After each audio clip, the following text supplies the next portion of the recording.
sudah pernah mendengar kata prasiaga itu apa? Pernah. Untuk anak PAUD itu disebut prasiaga.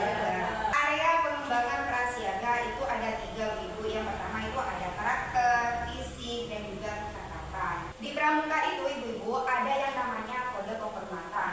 Apa itu kode kehormatan? Kode kehormatan itu ada sama dengan kode etik, di mana kode kehormatan ini menjadi acuan bagi anak pramuka yang harus dimiliki. Nah, kode kehormatan bagi prasiaga ini itu ada Eka Satya dan juga Eka Dharma. Sekarang kita baca bersama-sama. Eka Satya. Eka Satya. Aku berjanji. Aku berjanji. Akan bersungguh-sungguh. Akan bersungguh-sungguh. Eka Dharma. Eka Dharma. Prasiaga itu. Prasiaga itu. Sehat. Sehat. Cerdas. Cerdas. Dan ceria. Dan ceria. Kalau pramuka di tingkat yang lebih tinggi, itu misalnya ada kegiatan mengenal sejarah pramuka, itu ada PBB, terus ada tali temani gitu ya. Nah, namun untuk di prasiaga ini itu sudah ada temanya. Nah, di sini seragam dan tanda pengenal. Nah, tanda pengenal pertama itu ada seragam ya. Nah, untuk prasiaga itu seragamnya seperti ini, Bu. Ini untuk pakai untuk seragam perempuan, sedangkan ini untuk seragam laki-laki. Ini hasduk ini merupakan tanda pengenal khusus bagi anak pramuka. Meskipun tidak menggunakan seragam, yang penting kita memakai hasduk itu sudah diketahui, oh berarti ini anak pramuka. Yang kedua, kita akan mengenal tentang pembelajaran STEAM. Pada aspek perkembangan STEAM di sini itu terdapat apa saja? S-nya itu apa kira-kira? Saya. Terus T-nya itu apa? Matematik. Teknologi. Terus yang ketiga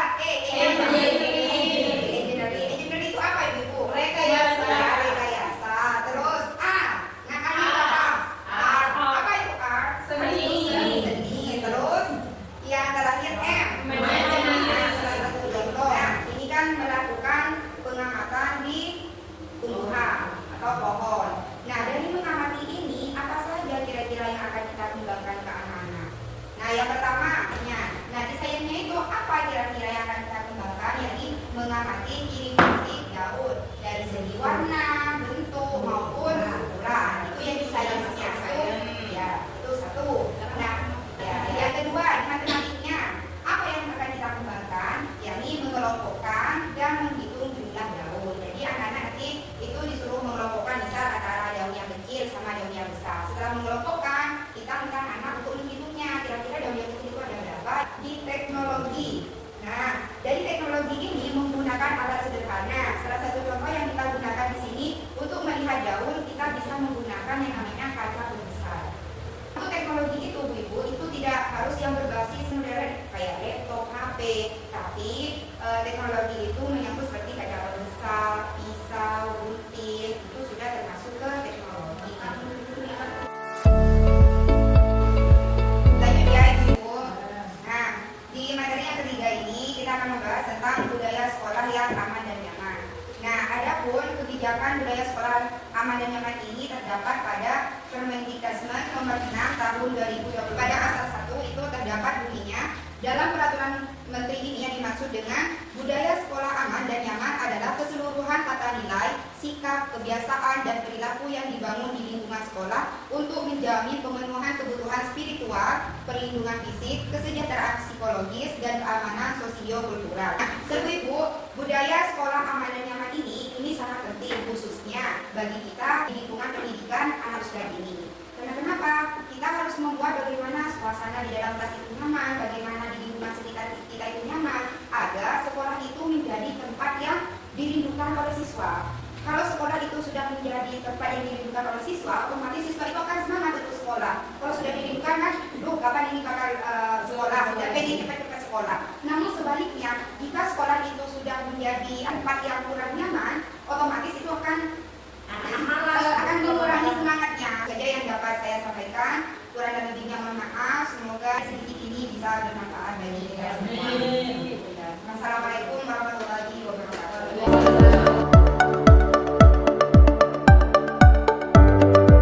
Assalamualaikum warahmatullahi wabarakatuh. Waalaikumsalam warahmatullahi wabarakatuh. Sebelumnya saya ucapkan terima kasih pada rekan-rekan guru dari KB dan TKP Kakak Jerman yang sudah pada hari ini untuk pengimbasan program prioritas dan pembelajaran mendalam yang kemarin saya sudah ikuti. Hari ini saya akan menyampaikan dua materi. Materi yang pertama itu terkait MBG, materi yang kedua itu terkait KSP. Gambaran besarnya saja, Ibu kan juga sudah tahu MBG itu apa. MBG itu kan merupakan salah satu program pemerintah yang sedang berjalan saat ini. Nah, sebelum itu MBG itu kan sebelumnya Bu sudah banyak kejadian yang mungkin karena siswa yang keracunan. Nah, siswa yang keracunan itu mungkin sekolah tersebut itu belum melakukan persiapan pelaksanaan program MBG di satuannya dengan baik. Nah, ada beberapa hal yang perlu kita persiapkan atau dalam persiapan pelaksanaan program MBG di satuan PAUD itu perlu diperhatikan. Kalau di sekolah kita di lembaga TKPKK Jalma dan KB mungkin sudah menerapkan tentang kita kalau MBG datang sudah ada tempatnya sendiri. Nah, sudah ada tempatnya sendiri, harus di meja, tidak boleh diletakkan di bawah. Nah, itu jadi salah satu hal utama yang juga harus menjadi perhatian. Yang kedua, sarana prasarana cuci tangan. Apakah sarana prasarana di cuci tangan di sekolah kita sudah memenuhi standar? Memenuhi. Nah, sudah memenuhi. Jangan lupa juga Bu, untuk sarana prasarana cuci tangan itu harus disediakan juga sabun cuci tangannya. Jangan hanya air mengalir saja. Nah, kalau sabun cuci tangannya jangan sabun batangan. Karena sabun batangan kalau anak TK atau anak KB, makanya itu udah boleh. Itu harus ada sendok. Kita lanjut ke materi yang kedua mengenai kurikulum satuan pendidikan atau KSP. Ini apa itu KSP? KSP merupakan kurikulum satuan pendidikan yang merupakan rencana proses belajar yang disusun dan dilaksanakan oleh satuan pendidikan yang dilaksanakan dan beracuan pada Permendikbud. Sebenarnya kalau kita mau berpedoman tetap dengan KSP kita itu tidak apa-apa. Kata pengawas itu tidak apa-apa, tapi harus sesuai dengan. Tapi kalau mau lebih sempurna lagi, kita bisa mengikuti yang terbaru ini seperti itu. Untuk daftar isi yang pertama itu halaman judul, halaman pengesahan, lalu halaman SK. Setelah itu halaman berita acara, kata pengantar dan daftar isi. Kalau di KSP PKK Jalma itu bab 1 pendahuluan itu merupakan karakteristik satuan pendidikan. Dan yang terbaru ini Bu, ternyata itu berisikan latar belakang dan landasan hukum. Bab 1 itu berisikan landasan hukum, yang landasan hukumnya itu bab 1 pendahuluan itu yang pertama berisikan latar belakang, yang kedua tentang landasan hukum. Landasan hukumnya itu apa saja? Ada 4 itu. Yang pertama itu landasan hukum yuridis, landasan filosofis, landasan sosiologis, dan landasan psikologis. Meski itu termasuk pada bab 2. Bab 2-nya itu masih sama. Ini pada bab 3 itu masih sama, isinya tentang visi misi satuan pendidikan, terus tujuan satuan pendidikan dan strategi mencapai tujuan. Dan Pancasila itu kan sudah dihapuskan sekarang. Sekarang digantikan menjadi intrakurikuler, ekstrakurikuler, dan kokurikuler. Nah, ada yang mau ditanyakan kembali? Apa sudah cukup? Oke. Baik, terima kasih. Assalamualaikum warahmatullahi wabarakatuh. Waalaikumsalam.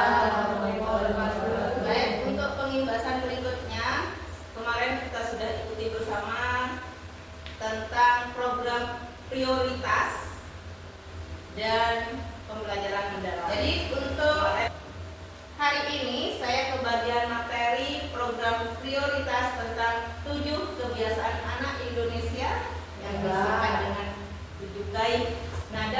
pembentukan gerakan 7GAI ini kita tidak serta-merta membuat gerakan itu, tapi ini ada dasar hukumnya. Yang pertama, Surat Edaran Kemendikbudristek nomor 14 tahun 2025 tentang pedoman optimalisasi penerapan gerakan di satuan pendidikan.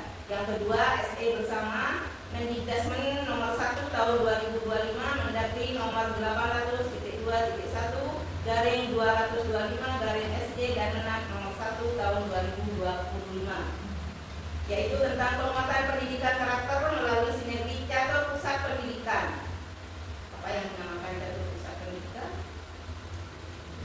Catur pusat pendidikan itu merupakan konsep kolaborasi yang berbagi tanggung jawab dalam meningkatkan karakter dan potensi pada peserta didik melalui 4 pilar, yaitu sekolah, keluarga, masyarakat, dan media. 7 kebiasaan anak Indonesia hebat itu melalui apa saja pembiasaannya?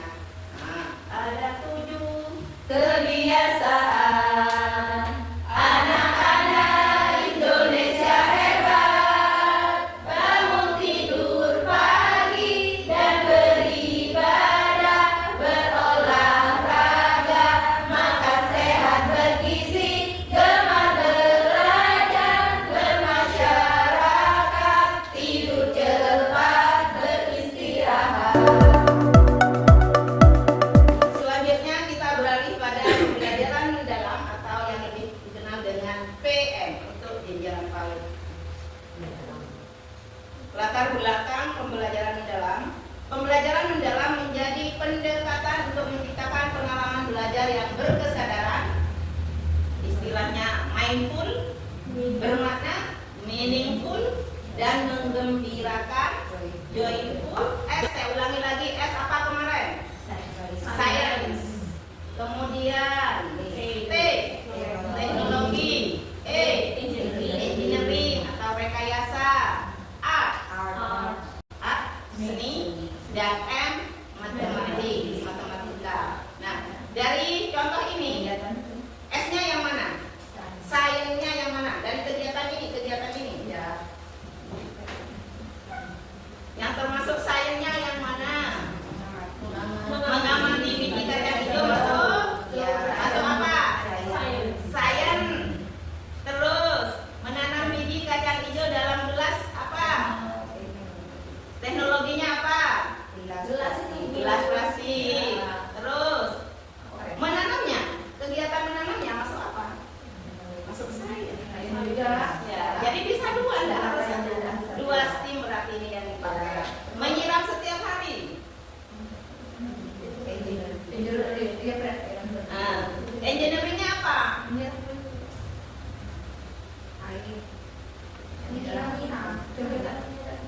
Ayo, menyiram setiap hari ini termasuk apa? Menyiram setiap hari menggunakan apa? Alatnya itu masuk dalam teknologi. Terus menyiramnya itu masuk dalam rekayasa. Mereka akan berpikir bagaimana tanaman ini bisa tumbuh. Mengukur pertumbuhan tanaman. Matematik. Terus teknologi. Anda di situ. Menggambar hasil pengamatan. Seni. Selain seni masuk apa ini lagi? Hasil gambar, hasil pengamatan. Misalnya menggambarnya pakai apa? Bisa teknologi juga. Bisa tahu menggambarnya pakai kuas. Bisa. Teknologi. Ya? Paham ya Ibu ya? Jadi intinya dalam kegiatan pembelajaran mendalam itu sudah sering disampaikan harus ada 8, 3, 4. Saya ulangi lagi apa 8, 3, 4 video. 8 dimensi profil lulusan. Dari 8 dimensi lulusan itu tidak semuanya harus kita pakai. Minimal kita 2 atau 3. Kemudian yang 3, pengalaman belajar. Pengalaman belajar itu ada di kegiatan pembukaan, ya, terus kegiatan inti dan penutup. Kemudian prinsip pembelajaran harus berkesadaran, bermakna, dan menggembirakan. Kemarin ini ada yang kosong ini. Kemudian yang keempat, kerangka pembelajaran, praktik pedagogik, terus lingkungan belajar, kemitraan, pemanfaatan digitalisasi. Itu jadi yang penting sudah ada itu sudah. Kalau mau nambah yang lain boleh sesuai dengan